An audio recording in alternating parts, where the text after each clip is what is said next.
Alrighty. Hey everybody, we're here with, I'm Wayne King, this is Kent, and this is Pete. And we're going to go over a couple of things. Pete does a lot of escorts for us. He escorts a lot of rides for us.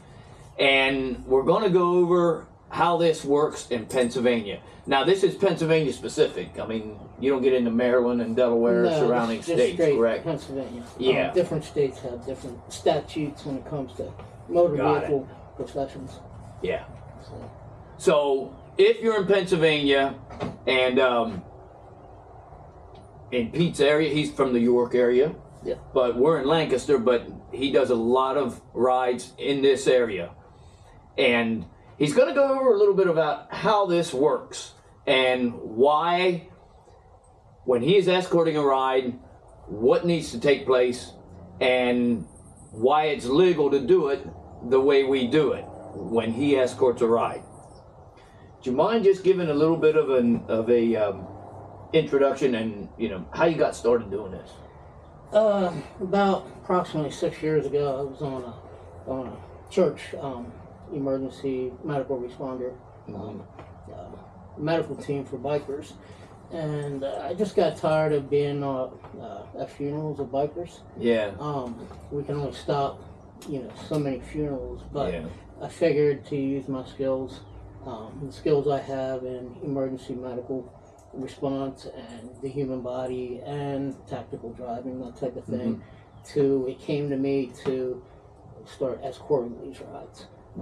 Number one, to keep them safe, prevent traffic from cutting into the rides, but also to have enough medical gear to handle any emergency situation immediately after it happens. Got it.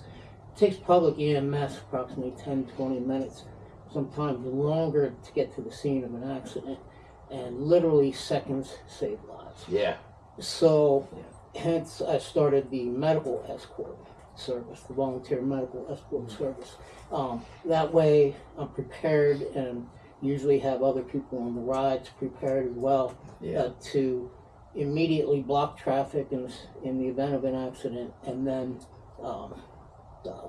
administer immediate life-saving life support. So anywhere from basic life support to advanced life support. And if we need medics or paramedics, then we'll call them in. If they're not necessary, we just handle it ourselves. But you can take care of some stuff right there at the scene, and that's important too. Correct. With the introductions, who's this? This is Winnie. She's my full medical alert service dog. Very intuitive, very smart, picks up on a lot of things. And the canines on my medical team actually are there not only for me and my issues, but sometimes in the event of an emergency, once the scene is settled, have someone bring the dog in, and the dog may or may not cue in on something we're missing. The dogs are geniuses. They are. Then they pick up stuff we don't sometimes. That's in the for event sure. of anything tragic, they also provide comfort. So they're a huge asset, and Winnie's a huge asset to the team. So that's how you got started. Now, one of the things I'd like to explain to everybody, when you see a group of motorcycles, now when we do, for example, the one we did this morning, we just came from the toy run, the Easter toy run that we do in Lancaster. We leave Lancaster Harley and we go over to Ephrata, but we did that this morning, and I was in the back with a light on my truck also, but you led the ride. Now, when we do that, just to keep it safe for everybody, if somebody doesn't see your vehicle going through, they might not realize that this is a fully escorted ride. And they might pull up to a stop sign or something halfway through, or a red light, and they're like, what are these guys doing? So we do have blockers that we set off to the side. Technically, we don't have to. But we do it for a safety issue. Because legally, what can we do when you are escorting a ride? Legally, a fully escorted ride must be escorted with a 360 degree, a minimum of one 360 degree rotating or flashing emergency light. Now, if you're a public servant and you're authorized to use a blue light on your vehicle, or red and white. You can run your public servant light on your private vehicle. Now, if you're not technically a public servant, EMS, fire, or law enforcement, you can run amber lights. But it's mandatory for an Escort to run emergency lights. Got it. The advantage of amber under the PennDOT code is you can run as many amber lights on that vehicle as you want. Amber, white. If we're to run EMS lights or volunteer firefighter lights, technically under PA statutes, you can only have one 360-degree rotating, revolving, or flashing light on the roof. I don't fully get why Pennsylvania has that. Yeah. But there are plenty of public servants who run hideaways and all that, on their vehicles. Every once in a while, state police, you get a trooper or something that wants to be a jerk and starts pulling over volunteer firefighters, that type of thing, for having hideaways. Oh, I got or you. blue For having light too in the many. dash. Yeah. But either way, I run the amber because most of these rides are during the day. Exactly. And visibility, even of emergency lights, isn't as visible as at night. So the more lights, emergency lights, the more it's going to draw attention to the ride, and it just keeps the ride a lot safer. It does. It has made a big difference. One of the biggest things that I notice is whenever, I alluded to it earlier, if somebody at a red light or something does not see you going through first and they just see a bunch of motorcycles, they think, well, what are these guys doing? However, I've also seen it where they see you, and we had it numerous times today. They pull over, and we had some people turn their four-ways on, coming the opposite way, turn their four-ways on, and just stopping and waiting till everybody is through. Because they see you, they know there's something going on here. This is an organized ride of some kind. And that's been extremely helpful for all of us, and it keeps us safer.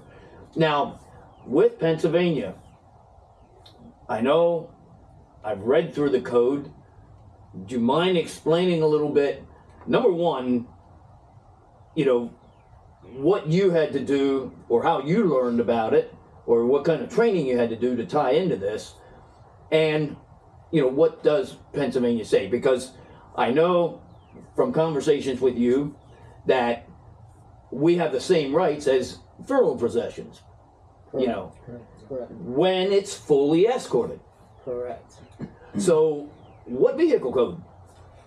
It's Title 75, Vehicle Code 3107. Okay. There's also there's another code too that actually covers not just the funeral processions, but it links the motorcycle processions, truck processions, any type of motor vehicle procession, organized, any type of motor vehicle procession that's organized 10 or more vehicles, technically.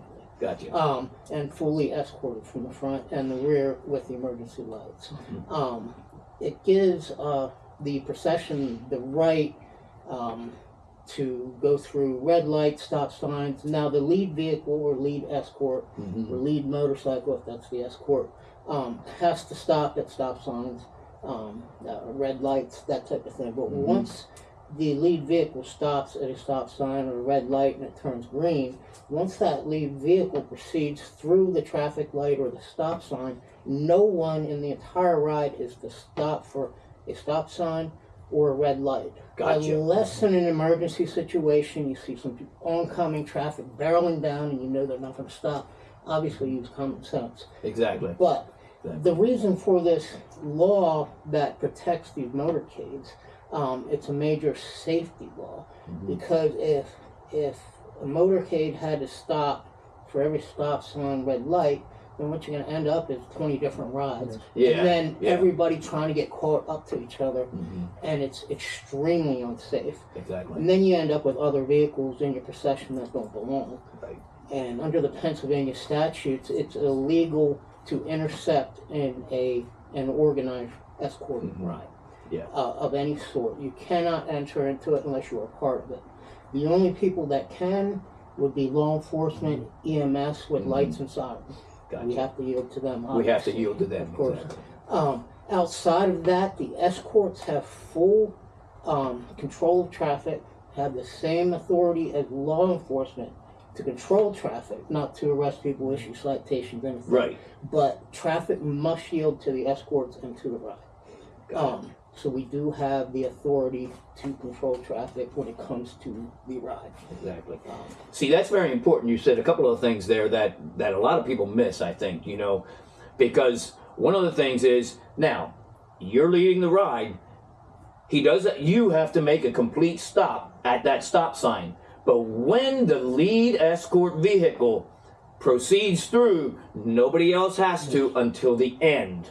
Same thing with traffic lights. You have to wait till it turns green, but once you go through... Once I go through, if the light turns red on part of the procession, you keep going. Everybody through keeps the going. procession, yes. That's what I want people to understand, because I think a lot of people, that's where the confusion comes in sometimes.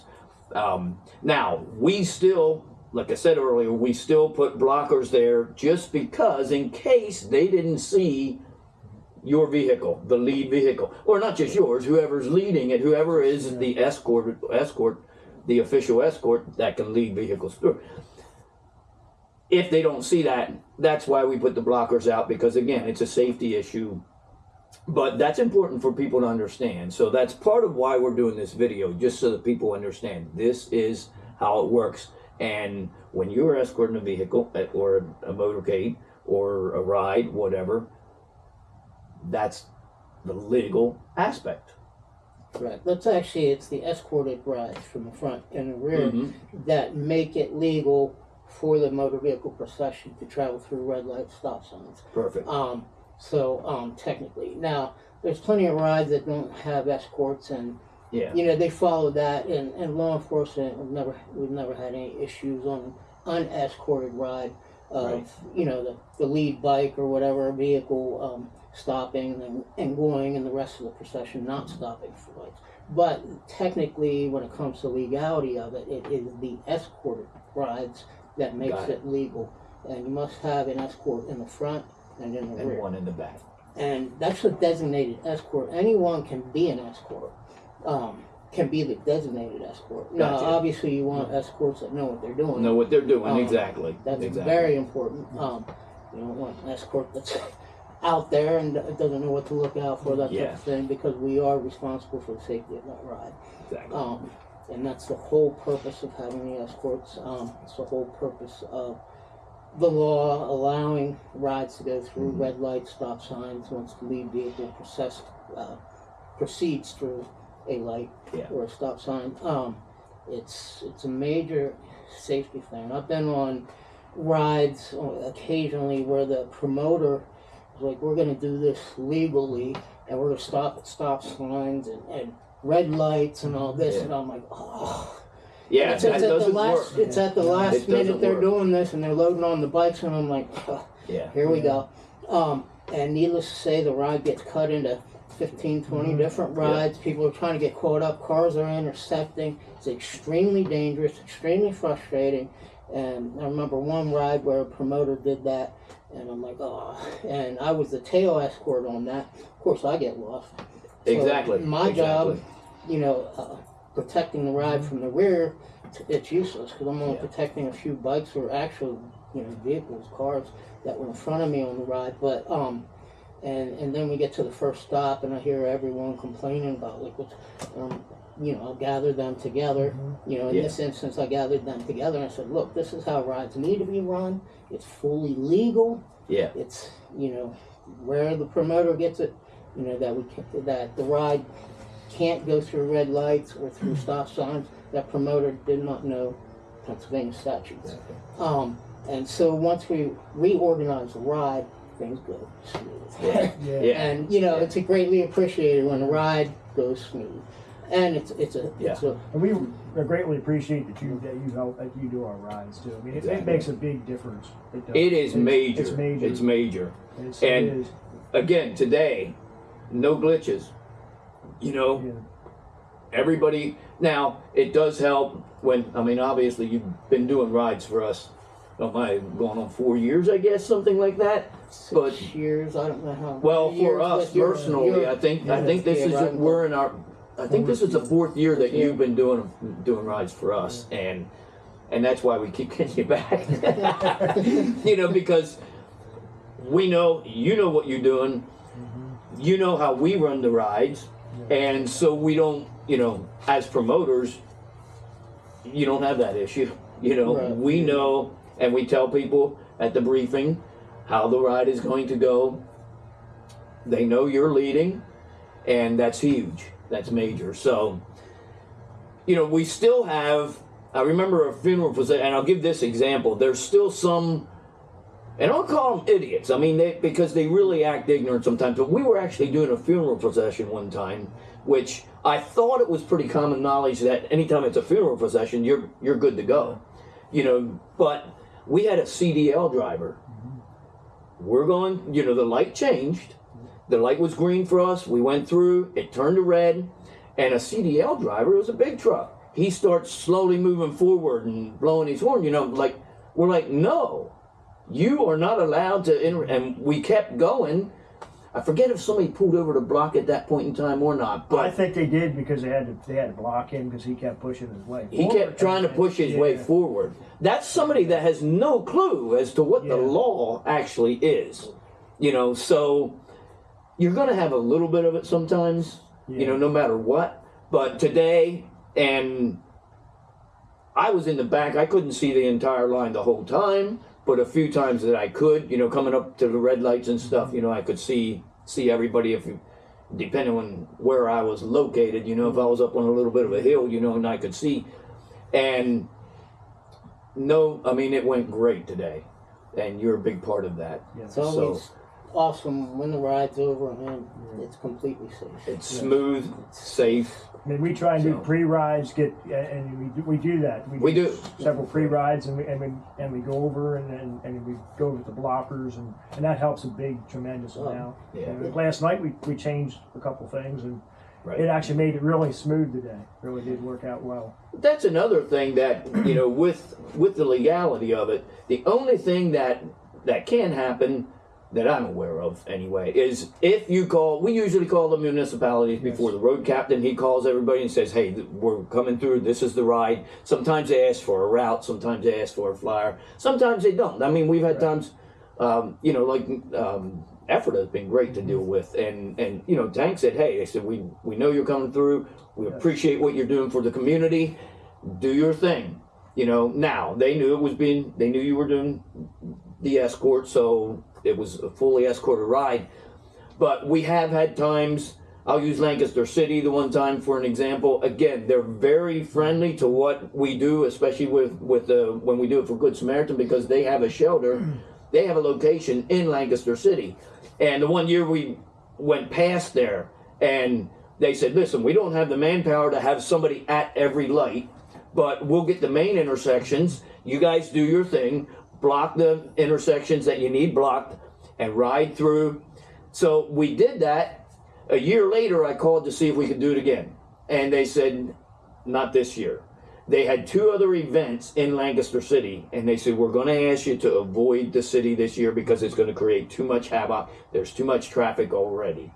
So they can ask you to avoid certain intersections or certain streets. Effort, I know, as friendly as they are to us, they have asked us to avoid riding down Main Street a time or two, depending what else is going on. You know, they'll ask you, listen, can you just, because that time they asked us if we could cut off and go down Fulton Street. I specifically remember because I was the one that made the phone call. And they said if you could just avoid Main Street, they had some, I don't know if it was a crash or what was going on. And so they knew there was going to be more traffic, so they said just avoid Main Street. If you can take Fulton Street and stay behind all of that, that'd be great. So we do need, it's, you know, we make those phone calls, and so when we map out the routes, we take that into consideration too. But it's always good to keep in contact with your local municipalities and let them know what's going on. Exactly. Technically, you really should. Exactly. A good organized ride typically will do that. Yeah, exactly. And then we can find out about situations like that, you know, because we don't know about that. You know, we're just putting the ride together. But so anyway, thank you, Pete, and thank you.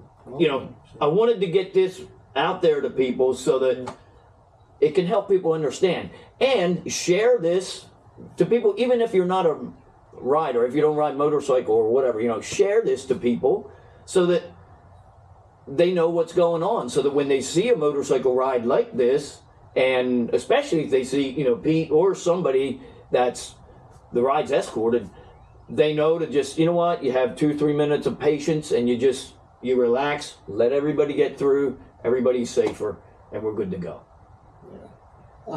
May I add a comment?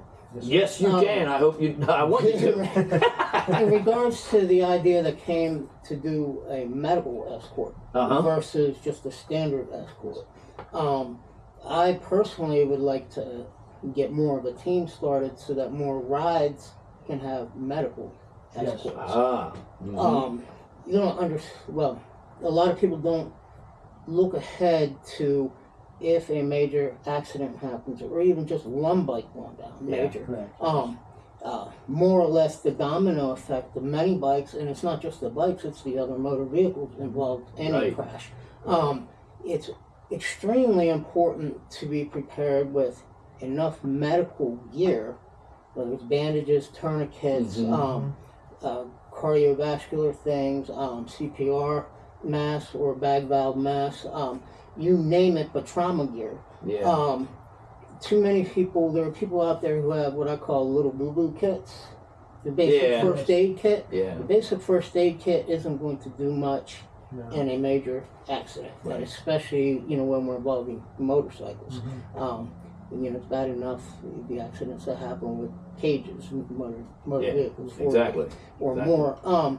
But it's important to have enough medical gear to make sure that you have more than a boo-boo kit. You have to realize that just one person alone has, well, it's more than 4 main arteries, but 4 limbs, possibly, that the arteries could be severed in the right leg, left leg, right arm, left arm. That's 4 tourniquets right there. And obviously, you know, if the jugular's, you know, severed, you put a tourniquet on the neck. Be surprised how many people instantly answer that. Put a tourniquet. So, but put a tourniquet on the neck. But being prepared just for one person alone, that's 4 tourniquets. But let's say there's 5 people that with, you know, maybe not all 4 arteries severed, but how many tourniquets do you have? Obviously, you can take a belt off, that type of thing, shoelace, things like that. But any amount of time you have to do to take that off or this off, it pays to have enough medical equipment somehow on these rides. Like I said, public EMS, 10 minutes, 20 minutes, or more, typically, till they arrive. So you need your life-saving gear. And a lot of times people don't think ahead, and they don't think how a little first aid kit typically isn't going to be enough. Like I have my EMS go bag in the car right next to me, but I also have a massive tub on wheels with the largest first aid kit you've probably ever seen. I know you carry a lot of equipment, so, that's for sure. And it just sits there. Just typically the rides go safe. Well, so that's what we try to do. That's the goal. When, we don't need the gear. But it's always best to be prepared. It's better to have it and not need it than to need it and not have it. Exactly. Really. So I've even had police escorts thank me, and I'm like, why are you thanking me? Like on a ride where it's fully escorted by police motorcycles. I'm like, you really need me? And I'm like, because they understand. And then I look at them, I'm like, oh, do you have a first aid kit on your motorcycle? No. What about the SUV, that police SUV that's going to be behind me? No, they don't.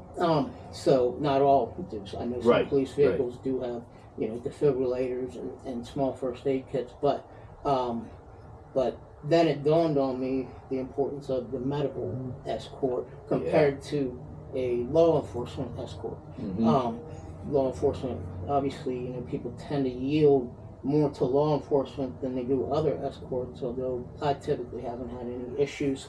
Yeah, we haven't seen any issues with you. If they see your vehicle, the only time I've seen anything happen, you know, on rides that you were escorting, is if someone, like we mentioned earlier, they, for some reason, you know, get to the traffic light, and we're halfway through, and they don't see you, and they have no, they're like, what is going on? But that's why we put the blockers there, just so that people know. And then, blockers. Now, legally, there's nothing that I found in the PennDOT code that goes for blockers. Yeah. Other than there is a bill out there. I don't know if it became law, but technically, blockers could benefit from wearing a bright colored vest, a safety vest, that type of thing. Blockers could even technically put an amber light on the bikes. Want to, but they don't have to. Right. The purpose of the blockers, it helps people see the procession beyond the escorts, and it's important. And whether it's legal to block or not, technically, if people aren't allowed to intersect into a motor vehicle procession, what's the difference? What's the difference? What's That's the problem the way we with look having at a blocker there at the light? Exactly. It keeps it much safer at the That's why we do it does. It keeps it safer. Exactly. Because vehicles are not allowed to intercept. And the public, there's plenty of the public that don't know these exactly. These they laws, don't know statutes, the rules on intersecting. Yeah. And I've been on highway rides escorting, and you have people coming on the highway cutting into motorcycle here, cutting right into the procession. Yep. Oh, we've seen it happen. That irks been on me. rides. Been on rides where we've seen it happen. You know, it's extremely dangerous. So. But we do the best we can, obviously, and we keep the ride safe. Yes. And that's the importance. But I'd like to see more people involving medical. Yeah, the medical aspect of it. That's a great idea. The aspect of it. When I looked up to research things, finding out the legal technicalities, and when I contacted Pennsylvania State Police and the head of motor vehicle division at PennDOT for permission, when I hit medical escort or motor vehicle rides or things like that, escorts, I couldn't find anywhere other than medical escorts that transport people elderly or whatever in between appointments, hospital, that type of thing. So apparently it's a precedent that I've somehow set. Yeah. But it would be nice to have more medical teams out there to do that type of escort, so that not just one ride benefits from it, but as many rides as one and everything. Everything I do is volunteer. That way people don't have to pay for a service and therefore not use it.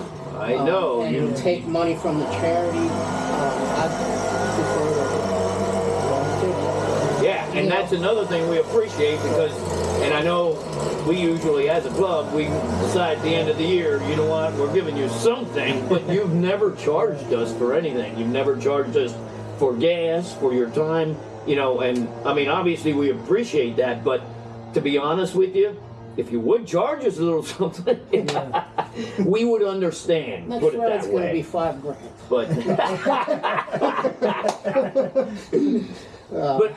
But then again, we're all volunteers when we do this. Yes. So that's another thing that's important for people to understand. We're not doing this to benefit ourselves. We do it to benefit the community. They were getting onto the highway, and the logger truck tried to beat the procession. Totally took out the lead bike. I heard, I wasn't on that ride, but I heard it was pretty messed up. It was ugly. And that's also the importance of when you're leading a ride, looking, I do. judging traffic. Yes. When you're about to pull out in an intersection or on a highway, you can't assume they're going to yield to you. That's exactly right. And it's extremely important. So these type of things possibly can be prevented. But it's ignorant, people trying to beat the motorcade, and it took at least one life. So for what? To save 5 minutes. Yeah. Yes. That's the thing about it. People just need to slow down and No, it's a bike show, so enjoy it. For us, it usually is, because Yeah. we're motorcycle. But this is applicable to other motorcades too. Right, yeah, it's not just motorcycle rides. Exactly. It's, your Trump rallies, all different types of All kinds of motorcades. stuff. Yes. Not just your funerals either, but Well, in bicycles, I think, I don't technically know the laws on this one, but the street just not far from here that goes through the bridge there, Hunziker Road, I've encountered a couple of different bicycle races that they'll, do something or some kind of event. Yeah. I'm assuming it's a race. And, you see them 3-4 wide. Out of respect for what they're doing, I give them room.